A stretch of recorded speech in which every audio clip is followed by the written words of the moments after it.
يزعم هؤلاء بأنهم يحبون الرسول فأتوا بالمولد، فاحتفلوا بالمولد وأتوا بالمدائح، فما حكم الاحتفال بالمولد حيث يزعمون بأنه حب للرسول؟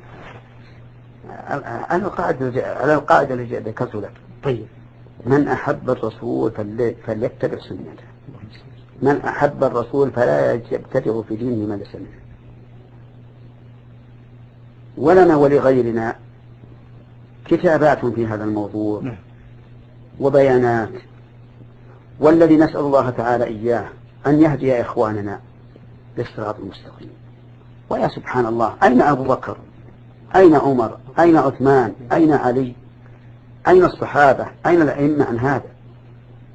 أجهلوها أم فرطوا فيها؟ لا يخلو الأمر من أحد أمرين: إما أنهم جاهلون بحق الرسول عليه الصلاة والسلام أن لا يقيموا احتفالا لمولده، أو أنهم مفرطون. تذهب القرون الثلاثة كلها لا تعلم بهذه البدعة ونقول إنها مشروعة، إنها محبوبة إلى الله ورسوله، إنها نافعة لمن قام بها. هذا لا يمكن.